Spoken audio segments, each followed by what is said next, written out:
ಸಂಸಾರ ಇರೋ ಮನೆ ಪಾತ್ರ ಪದಾರ್ಥ ಎಲ್ಲ ಹೊರಗಡೆ ಬಿಸಾಕಿದ್ದಾರೆ. 25-30 ವರ್ಷ ಆಗಿದೆ ಸರ್ ಮನೆ ಇಲ್ಲಿ. ಆಮೇಲೆ ಬೆಳೆ ಇದೆ ಸರ್, ಇಲ್ಲಿ ರಾಗಿ ಇದೆ, ಮತ್ತೆ ಗೇಲ್ ಹಾಕಿದ್ದಾರೆ. ಅವ್ರದ್ದೆಲ್ಲ ಬೆಳೆನೂ ಹಾಳಾಗಿದೆ. ದನ ಹಸು ಎಲ್ಲ ಸಾಕಿದೀನಿ, ಅವಾಗ ಯಾರು ಕೇಳಿಲ್ಲ. ಯಜಮಾನ್ರು ಬೇರೆ ಅಳತೆ ಕೂತ್ಕೊಂಡ್ರು, ಮನೆ ಹೊಡೆದಕ್ರೆ ಕಷ್ಟಪಟ್ಟು ಕಟ್ಟೀನಿ ಅಂತ. ಈ ಸಾಮಾನ್ಯನ ತೆಗೆದು ಹೊರಗಡೆ ಇವ್ರದೇ ದೌರ್ಜನ್ಯ ಅಂತ ನಾನು ಒಬ್ಬಳಿಗೆ ಹಿಂಸೆ ಕೊಡ್ಬಿಡೋದು. ಇವ್ರು ಎಲ್ಲ ಸುಮ್ಮನಾಗ್ಬಿಟ್ರೆ ಬ್ಯಾಕ್ ಸೈಡ್. ಮನೆ ಕಟ್ಲಿಕ್ಕೆ ಲೈಸೆನ್ಸ್ ಕೂಡ ತಗೊಂಡಿಲ್ಲ. ಈಗ ಯಾರು ಲೈಸೆನ್ಸ್ ಕೊಟ್ಟಿದ್ರಲ್ಲ ಅವ್ರನ್ನೇ ಕರ್ಕೊಂಡು ಬಂದು JCB ಬಿಟ್ಟು ಡೆಮಾಲಿಷನ್ ಮಾಡಿಸ್ತಾರೆ.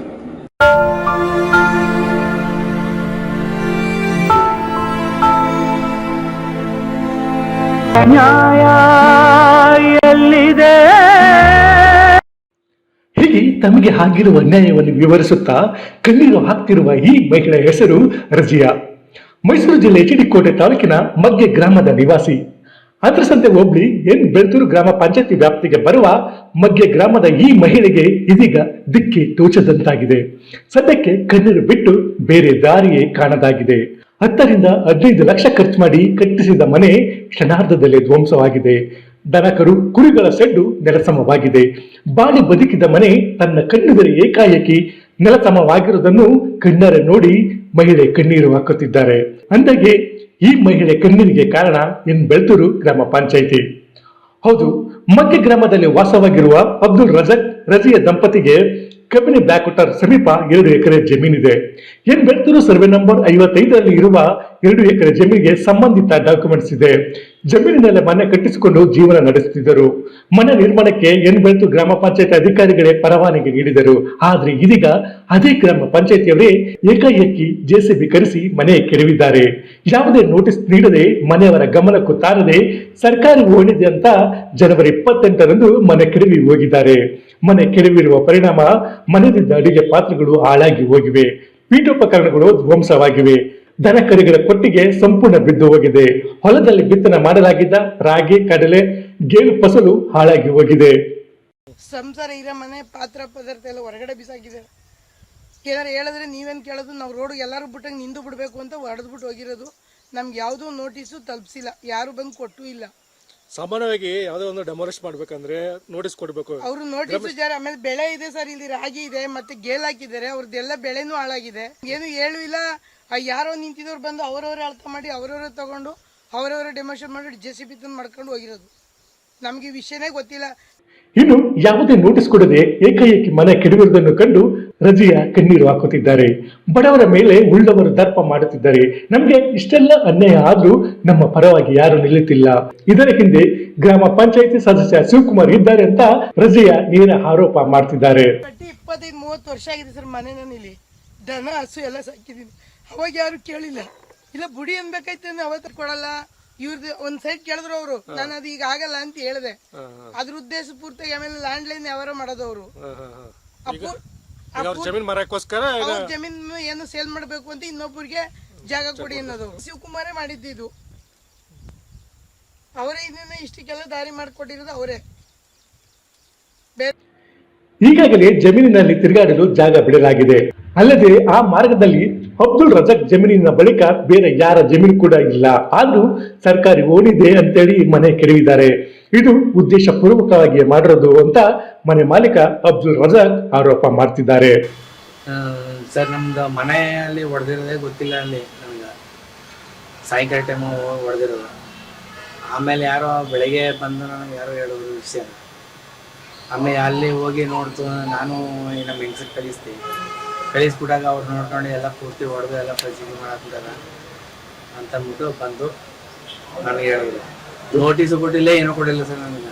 ಅದೇ ಯಾಕೆಂತ ಕೇಳಿದ್ರೆ ಏನಾದ್ರು ಸಂಬಂಧಪಟ್ಟ ಅಧಿಕಾರಿಗಳಿಗೆ, ಗ್ರಾಮ ಪಂಚಾಯತ್ ಅಧಿಕಾರಿಗಳು? ಇಲ್ಲ, ಯಾರ ತಪ್ಪು ಹೋಗಿಲ್ಲ ನಾನು. ಎಷ್ಟು ವರ್ಷದಿಂದ ಇದ್ರಿ ಸರ್ ಮನೇಲಿ? ಸರ್ ಹೆಚ್ಚು ಕಡಿಮೆ ಒಂದು 25 ವರ್ಷ ಮೇಲೆ ಇದ್ದು ಸರ್ ನಮ್ಮ ಮನೆಯಲ್ಲಿ. ಜಮೀನಿಗೋಸ್ಕರ ಜಮೀನ್ದೆಲ್ಲ ಡಾಕ್ಯುಮೆಂಟ್ಸ್ ಎಲ್ಲ ನಿಮ್ಮ ಹತ್ರನೇ ಇದೆ? ಜಮೀನ್ ಡಾಕ್ಯುಮೆಂಟ್ಸ್ ಇದೆ, ಪ್ರತಿಯೊಂದು ಕರೆಂಟ್ ಬಿಲ್ಗಳು. ಇನ್ನು ನೋಟಿಸ್ ಕೊಡದೆ ಮನೆ ಕೆಡವಿರುವುದನ್ನು ಪರಿಷತ್ ವಿಪಕ್ಷ ನಾಯಕ ಛಲವಾದ ನಾರಾಯಣಸ್ವಾಮಿ ತೀವ್ರವಾಗಿ ಖಂಡಿಸಿದ್ದಾರೆ. ಯಾವ ಆಧಾರದ ಮೇಲೆ ಮನೆ ಕೆಡವಿದ್ದೀರಿ? ನೀವೇ ಮನೆ ಕಟ್ಟಲು ಲೈಸೆನ್ಸ್ ಕೊಡ್ತೀರಾ? ನೀವೇ ಮನೆ ಕೆಡವಿತೀರಾ? ಏನಿದರ ಅರ್ಥ? ವೋಟ್ ಬ್ಯಾಂಕ್ ಆಗಿ ಮುಸ್ಲಿಮರನ್ನು ಬಳಸಿಕೊಳ್ಳುವ ಮುಖ್ಯಮಂತ್ರಿ ಸಿದ್ದರಾಮಯ್ಯ ಈ ಬಡ ಮುಸ್ಲಿಂ ದಂಪತಿ ಮನೆಯನ್ನು ಯಾಕೆ ಕೆಡವಿಸಿದ್ರು ಅಂತ ಕಿಡಿಕಾರಿದ್ರು. ನಾವೇನು ಬೇಡ, ನಾವು ಮುಸ್ಲಿಮರನ್ನು ಗೌರವಿಸ್ತೀವಿ, ಬಟ್ ನೀವು ಮುಸ್ಲಿಮರನ್ನ ದಾರಿ ತಪ್ಪಿಸಿ ನಮ್ಮ ಹತ್ರ ಬರೆದಿದ್ದಂಗೆ ಇಟ್ಟಿದ್ದೀರಿ. ಪಾಪ ನೋಡಿ, ಅವರಿಬ್ಬರು ಧೈರ್ಯ ಮಾಡಿ ಬಂದಿದ್ದಾರೆ, ಯಾಕೆಂದ್ರೆ ನ್ಯಾಯ ಕೊಡಿಸ್ತಾರೆ. ಮನೆ ಕಟ್ಲಿಕ್ಕೆ ಲೈಸೆನ್ಸ್ ಕೂಡ ತಗೊಂಡಿದ್ದಾರೆ. ಈಗ ಯಾರು ಲೈಸೆನ್ಸ್ ಕೊಟ್ಟಿದ್ರಲ್ಲ ಅವರನ್ನೇ ಕರ್ಕೊಂಡು ಬಂದು JCB ಬಿಟ್ಟು ಡೆಮಾಲಿಷನ್ ಮಾಡಿಸ್ತಾರೆ. ಇದ್ರ ಮೇಲೆ ಬ್ಯಾಂಕ್ ಲೋನ್ ಕೂಡ ಇದೆ, ಮನೆ ಮೇಲೆ ಬ್ಯಾಂಕ್ ಲೋನ್ ಇದ್ದು 10 ಲಕ್ಷ ಲೋನ್ ತಗೊಂಡು 10 ಲಕ್ಷ ಲೋನ್ ಎಷ್ಟು 4 ಲಕ್ಷ ಆಯ್ತಾ. 4 ಲಕ್ಷ ಲೋನ್ ತಗೊಂಡಿದ್ದಾರೆ, ಸುಮಾರು 10 ಲಕ್ಷ ಆ ಮನೆ ಮೇಲೆ ಖರ್ಚು ಮಾಡಿದ್ದಾರೆ. ಅವರ ಸ್ವಂತ ಜಾಗ ಇದು. ಯಾಕೆ ಅಂದ್ರೆ ಇವರಿಗೆ ಲೈಸೆನ್ಸ್ ಎಲ್ಲ ಇದ್ರು ಇದನ್ನು ಹೊಡೆದಾಕ್ತಾರೆ. ತಿರುಗಿ ಮುಸಲ್ಮಾನರಿಗೆ ನಾವು ಬಹಳ ಒಳ್ಳೇದು ಮಾಡಿದ್ದೀವಿ ಅಂತಂದವ್ರೆ. ಏನ್ ಮುಖ್ಯಮಂತ್ರಿನೂ ಮಾಡಿದ್ರು ಕಾಂಗ್ರೆಸ್ನವರು, ಕರ್ನಾಟಕದಲ್ಲಿ ಮುಖ್ಯಮಂತ್ರಿನೂ ಮಾಡಿಬಿಟ್ಟಿದ್ರು ಪಾಪ. ಇನ್ನು ಸರ್ಕಾರದ ವಿರುದ್ಧ ಮೈಸೂರು ಗ್ರಾಮಾಂತರ ಜಿಲ್ಲೆಯ ಅಲ್ಪಸಂಖ್ಯಾತ ಮೋರ್ಚಾ ಬಿಜೆಪಿ ಅಧ್ಯಕ್ಷ ಸೈಯದ್ ಅಕ್ರಮ್ ಕಿಡಿಕಾರಿದ್ದಾರೆ. ಮನ ಕೆಡವಿರುವವರ ವಿರುದ್ಧ ಶಿಸ್ತು ಕ್ರಮ ಕೈಗೊಳ್ಳಬೇಕು, ಮನ ಕಳೆದುಕೊಂಡವರಿಗೆ ಪರಿಹಾರ ನೀಡಬೇಕು, ಇಲ್ಲವಾದಲ್ಲಿ ಉಗ್ರ ಹೋರಾಟ ಮಾಡೋದಾಗಿ ಎಚ್ಚರಿಕೆ ನೀಡಿದ್ದಾರೆ. ಇವರು ತಹಸೀಲ್ದಾರು ಅಂತಾರೆ, ಹೋಗಿ ಫಿಕ್ಸ್ ಮಾಡಿದ ನನಗೆ ಮನೆ ಹೊಡೆದಿರೋದು ಗೊತ್ತಿಲ್ಲ ಅಂತ. ಗಡಿ ಫಿಕ್ಸ್ ಮಾಡಿದ ಮೇಲೆ ಇವರು ರಕ್ಷಣೆ ತಗೊಂಡು ಅವರಿಗೆ ಬಿಡಿಸ್ ಏನು ಮಾಡಬೇಕು ಅದು ಕಾನೂನು ಚೌಕಟ್ಟಲ್ಲಿ ಮಾಡಬೇಕು. ಅವರು ಇವರೇ ಕುಮ್ಮಕ್ಕೆ ಕೊಟ್ಟು ಕಾಂಗ್ರೆಸ್ ಸರ್ಕಾರ ಇದೆ ಅಂದ್ಬಿಟ್ಟು ಕಾಂಗ್ರೆಸ್ ಶಾಸಕರು ಇದ್ದಾರೆ ಅಂತ ಹೇಳ್ಕೊಂಡು ಕುಮ್ಮಕ್ಕು ಕೊಟ್ಟು ತಹಸೀಲ್ದಾರು ಇವರೇ ಹೊಡೆದಾಕಿಸಿದ್ದಾರೆ ಅಂತ ನಾನು ಅನಿಸ್ತೀನಿ. ಯಾಕಂದ್ರೆ ಇವ್ರು ಕುಮ್ಮಕ್ಕೆ ಇರೋದ್ರಿಂದಾನೇ ಅವರು ಈಗ ಬೇರೆಯವರು ಬಂದು ನೀವು ಹೊಡೀರಿ JCB ನಾವು. ಇನ್ನು ಈ ಸಂಬಂಧ ಅಂತರ್ಸಂತ ಪೊಲೀಸ್ ಠಾಣೆಯಲ್ಲಿ ದೂರು ದಾಖಲಾಗಿದೆ. ಇನ್ನಾದ್ರೂ ಸಂಬಂಧಪಟ್ಟ ಅಧಿಕಾರಿಗಳು ಈ ಬಗ್ಗೆ ಸೂಕ್ತ ತನಿಖೆ ನಡೆಸಬೇಕು. ತಪ್ಪಿತಸ್ಥರ ವಿರುದ್ಧ ಕ್ರಮ ಕೈಗೊಂಡು ಅನ್ಯಾಯವಾಗಿದ್ದರೆ ಆ ಬಡ ದಂಪತಿಗೆ ನ್ಯಾಯ ಒದಗಿಸಿಕೊಡಬೇಕಾಗಿದೆ. HD ಕೋಟೆಯಿಂದ ಶ್ರೀಕಂಠ ಹೀರಳ್ಳಿ, ಇಂಡಿಯಾ ಫಸ್ಟ್, ನಿರ್ಭೀತಿಯಿಂದ ನಿಮಗಾಗಿ.